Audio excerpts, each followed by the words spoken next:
Have you ever had a thought about something so ridiculous that it simply refused to leave your mind? Because I have, and this one has been quietly arguing with me for quite some time now, okay? The internet actually keeps on talking about alpha, beta, omega, and sigma. And the internet gave quite an interesting thing to discuss. But before we actually begin, let's at least be fair, okay? What is actually a sigma archetype? If we are going to actually try to describe it and stop and strip away all the memes surrounding it and just actually look on the actual core, it is surprisingly simple. The sigma isn't really about dominance. It isn't about popularity. It isn't about becoming the center of attention. It is an internet archetype describing someone who values autonomy, self resilience, independence, and internal validation. Someone who doesn't need permission to become who they are. Someone comfortable with solitude. Someone who doesn't measure their worth through applause itself. Honestly, I don't actually disagree with any of that. In fact, I think the archetype is really beautiful. But there's one thing I've never been convinced by. That is actually not the archetype. That is the animal representing it. Because everyone keeps saying the sigma is a lone wolf. But ironically, it's laughable. Wait, before you actually accuse me, listen very carefully. Because the sigma they are describing is a lone wolf. Doesn't that completely break the metaphor? Think about it. Alpha, beta, omega. Those all describe a wolf pack, a heresy, a social structure. The metaphor actually makes sense. But once the wolf becomes completely alone, the heresy disappears. There is no alpha, no beta, no omega, no pack at all. So why does the sigma still inherits the wolf? Now, before a wildlife expert actually attacked me about this, I'm not actually talking about zoology, okay? I'm talking about symbolism here. The image we're collectively romanticizing. The lone wolf standing beneath the moon, howling into the night. And here's why my brain actually filed a complaint. A lone wolf still howls. Every howl reveals something. It reveals presence, territory, emotion, and perhaps even the desire to be answered, to be acknowledged, to be heard. It still lakes. Very leaky. Because every how announces that someone is there. And ironically, every time our cultural imagination paints the picture, the wolf isn't just howling, it's howling beneath the moon, the biggest spotlight the night has ever known.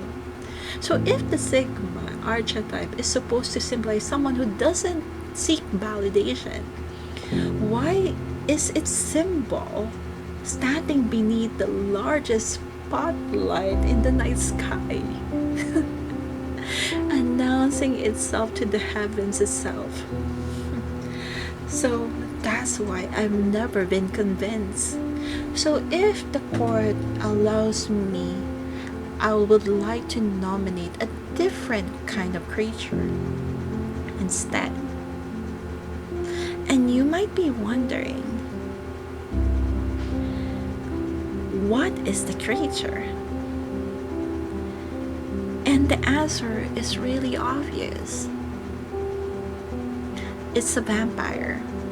Not because the vampires are strong, not because they are immortal, not because they're mysterious, but because they don't negotiate with silence.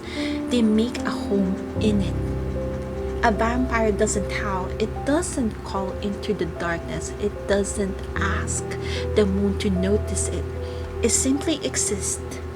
And if the moonlight happens to find it, the moon doesn't create its presence. It merely reveals what was already there. The spotlight always belongs to the moon.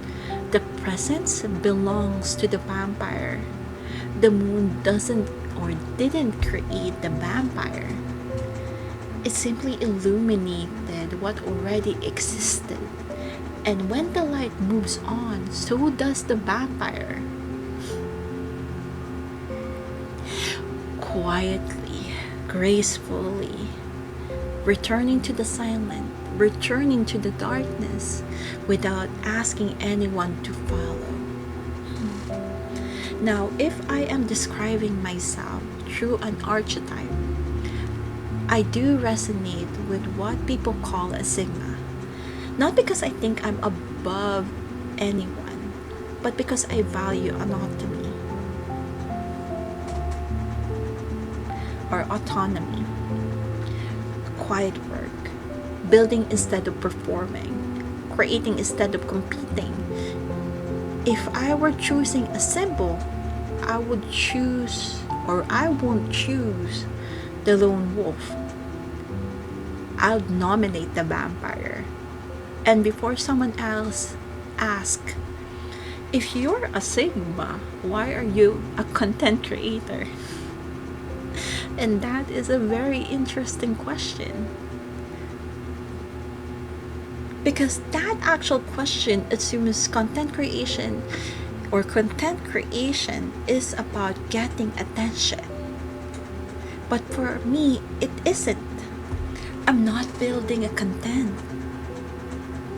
I'm building a library. Libraries don't beg people to enter, they simply exist. Patiently, quietly, waiting for the right person to discover the right shelf at the right time. If someone discovers my work today, wonderful. If someone discovers my work 10 years from now, it's wonderful still, because I was never trying to become the loudest voice in the room. I was just trying to leave behind something worth finding. So, if ever you meet someone whose presence feels like a quiet, or like the quiet of an old castle, I understand why they might seem intimidating. Someone who doesn't constantly speak, doesn't chase attention, doesn't perform warmth every 5 seconds, it can feel difficult to know, right? How to approach them. But I think the answer is much simpler than the people actually imagine it.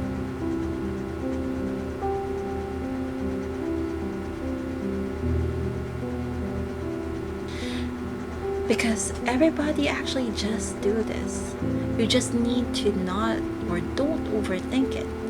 Don't rehearse the perfect introduction. Don't assume they're judging you. And don't mistake quiet for actual rejection. They aren't looking for a grand gesture. They aren't looking for someone to perform. They aren't looking for someone who needs to become the center of the conversation. They're simply hoping for a good conversation and a quiet company. So, how do you approach someone like that? Honestly, the same way you would approach anyone you genuinely respect. Politely, sincerely, without pretending to be someone you're not. You don't announce yourself. You don't force your presence. You don't try to impress them. You don't mistake volume for value. You simply ask, may I join you? that's enough. Because despite all this talk about vampires and solitude, they're still human. Sit, read, share a story, Sit, enjoy the silence. And just simply enjoy the night together. Because present doesn't ask to be entertained, it appreciates sincerity. Because sometimes the rarest thing isn't someone's attention, it's their presence. And if they choose to share the peace with you, treat it like a privilege that it is. Perhaps that is what the vampire was trying to symbolize all along. Not isolation, not superiority, not mystery, just someone who no longer needs to perform in order to belong. Have you noticed this entire hearing? We were trying to figure out whether I was talking about wolves, vampires, or myself. Exactly. You thought the case was about choosing the right creature. It wasn't. It's about understanding an archetype, and somewhere between the wolf, the vampire, I quietly introduce you to mine. Maybe this was never just a reel. Maybe it was always a chapter waiting to be written.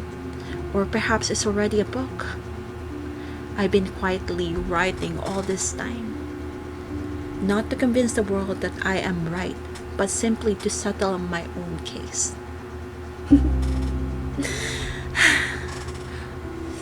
So, welcome to the Supreme Court of Symbolic Affairs.